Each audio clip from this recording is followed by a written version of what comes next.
Hey everyone, okay, it's Shakira and I'm back and I want to talk to you about how to deal with addictive behavior. This is a follow-up to the video I posted about AA, NA, rehab, and how it does not work.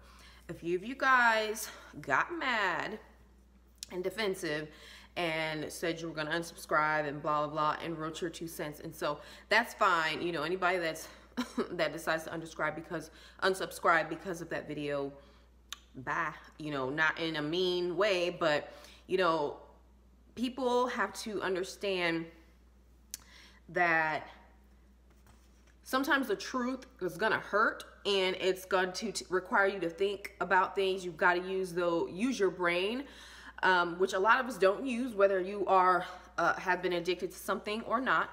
People don't use their brain enough and they react off of emotion too much, and that is why so many people don't make good decisions. But anyway, I don't care about who's decided to unsubscribe. You know, I am here for the people that have an open mind or that have done AA, NA or something and have not had success, and they're like, WTF, you know, what can I do? So I got some suggestions, okay? When I was working in the jail, it was a lot of fun for me because I got to think about how can I incorporate some new and scientifically proven, you know, techniques to help these ladies never come back to jail. And I will also point out that most of them were in there because of drugs or you know, alcohol or something like that. And upon researching, you know, I did a lot of research also. For anybody that thinks I don't know what I'm talking about, I did a lot of research, statistical research from you know, searching and trying to figure out why so many women, like there's a spike in women going to jail, and a lot of it is behind their boyfriends and their drug situations and behind them doing drugs themselves, blah, blah, blah. So upon research,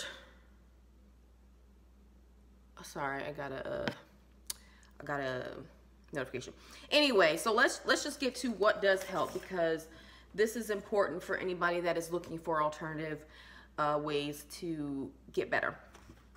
Art and color therapy. So one program that I brought into, or class that I brought into the program was art. So one of my girls, I have 2 pieces today, drew this for me, and it just says, Shakira, I like Hello Kitty, flowers and stuff like that. And this was a complete surprise, and I was so happy. And obviously this young lady is talented, and you know, it's beautiful. And then another young lady drew this beautiful watercolor. She drew this, no stencil, no nothing, like these beautiful colors. She didn't get to finish it because she ended up getting moved out of our pod before she could finish it. But are you serious? Like, it looks textured and everything. So art therapy, color therapy works. And I also would play classical music in the background and other music. Since it was a faith-based Christian program, I would bring in, you know, some Christian music that they liked. We would listen to the Christian radio, and we would rotate the classes, and that was therapy for them, because we would do mandalas and stuff like that, where, you know, lots of people are doing that for meditation purposes these days as well. People, you know, without addiction issues. Why? Because it forces you to focus on the colors, the patterns and stuff like that, and less on the problems, and it gets you out of your head. A lot of people are in their head all of the time, and that is where a lot of problems come about. So the colors in itself, okay? So the colors, so you have red and you have blue. Blue is for relaxation. In my house, I have lots of blue. I have purples for the color of higher consciousness. Green, it helps you relax, but blue is really relaxing, because you'll find in lots of doctors' offices the color blue. You'll find blue, you'll find white, you'll find things that make you relax, okay? So that is a part of color therapy. The color yellow makes you excited. It's a happy color. Wear yellow a lot if you have issues with depression, okay? So these are things that I would teach the girls as well. Being creative just ignites happiness in most people. You know, this young woman had a background in art, so this is how she was so, you know, able to be so detailed of what she was doing. The lotus flower, you know, that she started to draw. We all know about where lotuses come from, you know, from the muck and the dirt, and you know, and then they come up and they sprout something beautiful. So art therapy is very powerful for people that have issues with, you know, addiction and whatnot, because it allows them to put their energy and their mind into something else other than, you know, their addiction. And obviously this young woman is a talented artist. So this could have, you know, if somebody's an artist, this could bring, you know, income and revenue to both of these girls. You know, this is an outlet and opportunity for women to connect with who they once were, who they want to be, realize their talents, and have somebody like me say, wow, you should sell this, you know what I'm saying? Or you should do tattoos, something like that. So that's one thing. And I have my notes. So forgiveness letters. This was a part of my assignments for the girls. Write forgiveness letters to yourself.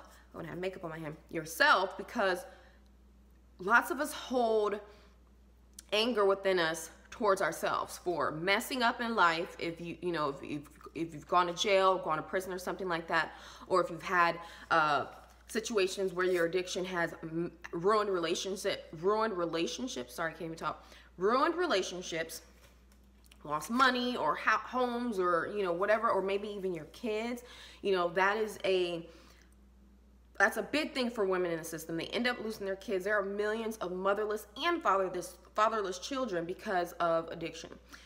So forgiveness letters to everybody that they've hurt, and it's an opportunity for them to just let it out, and then they got to let it go, because most people have their guilt and they carry it. It's baggage. It's just like this, from one place to one place. Well, what I did, crying all the time. When you guys, if you hold on to that, you're always going to be in that space of negativity. You're always going to be in that space of woe is me. You're always going to be back then, instead of living in the present and realizing that, yes, you have had to deal with something, addiction, whatever it is, but you're still alive and you have an opportunity to make it better.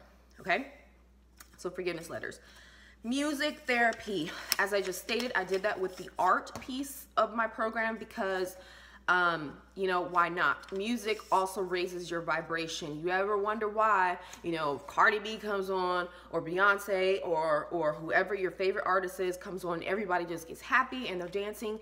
Because it raises your vibration. It makes the cells in the body, it changes the cells in the body. You become happier, you forget what's going on, and that's okay. And also music like meditation music, they have the 520 megahertz and binaural beats and stuff like that. You can use that to help change the mind as well, to start to focus the mind on more positive things and to change the vibration and the thought process. So very important. I wouldn't do all the you know, binaural beats and stuff like that, but I would bring in their Christian music because it raised their vibration. Okay. I would also bring in classical because it is, especially Baroque, you know, Swan Lake and some other stuff, because it helps to lower the blood pressure. And a lot of these girls are operating on fight or flight, on their fight or flight hormones, right? And that means that they're always on edge. And when you live like that, you're never able to relax. So it was an introduction on, you know, relaxing the blood pressure, relaxing the heart, relaxing and just listening to the music. Because if you're, you know, that's why yoga is really good. As you guys know, or some of you might know, I would teach yoga as well. That's a great coping skill as well. So, you know, introducing that introduces and changes their mind, even if it was just for the time that they were in, you know, in jail. So, music therapy. Our next tip is affirmations and hypnosis. So, I have said this before, I Am by Paul Santisi will change and reprogram your mind, okay? And then there are tons of other subliminal affirmation videos on YouTube. Take advantage of them. They are absolutely free. You can also purchase them as well. I would personally have my girls write down affirmations, or I would tell them to. They didn't always do it all the way, but and in the present tense, I am clean, I am sober, I am clean. I would have them start at the, what is your goal? If your goal is to stay clean and sober, then that needs to be your affirmation. I'm clean, I am sober, I am clean, I am sober, over and over and over and over and over again until you believe it, all right? So, and for the naysayers that say, oh, well, that boo, you got to use this in concert with other things. With these things, you got to change your environment, you got to do this, you got to do, there are lots of moving pieces involved in this, okay? So, and number 5, life skills and planning. You got to plan your life. What's it going to look like? 9 times out of 10, well, most people don't have a plan. They don't have no goals. They don't have blah, blah, blah. And I would have my girls write their goals as well. What do you want to do? If you want to be clean and sober, that needs to be your first goal. I am clean and sober. My goal is to become clean and sober. I am clean and sober, and then write your whys. Why are you clean and sober? And then what are you going to have to do to stay that way? Okay, if NA works for you or AA works for you, then go to your AA meetings. Find somebody that's supporting you, so on and so forth. That's not going to, I don't know what goes on in all AA meetings, okay, obviously, but if they're not teaching you life skills or planning, you know, how to use money responsibly, how to be a good mother, go to some parenting classes, do some meditation, do some yoga, go work out, eat healthy. When you're doing drugs and alcohol, you're flooding the body with toxins. The body can't handle it, okay? So you have to flush that stuff out of your system. You got to flush it out of your system, and then you got to give your system healthy stuff. Whatever you eat and drink affects your mind. Why? Because what we eat and what we drink feeds the cells, okay? If we eat crappy, if we're doing drugs and stuff that's made in labs like meth and heroin and all this other stuff, and smoking weed that is laced with stuff, you're not gonna think right. You're not gonna be able to think right. You're not gonna be able to make good decisions, okay? So that's important. That's a life skill. Eating healthy food is a life skill. Working out is a life skill. So that learning how to use money, learning how to be a good mom, learn how to get back into driving or getting your car back or getting your house back. Those are all life skills that you have to put into place and learn, you know what I'm saying, so that you can be successful and keep working toward 100% recovery, okay? So I think I covered everything, you guys. If you have additional questions, let me know in the comments below. If you are struggling, if I have ever worked with you before, you know, you can feel free to email me. But also know, the guy that I told you guys about in the first video, he's a millionaire now.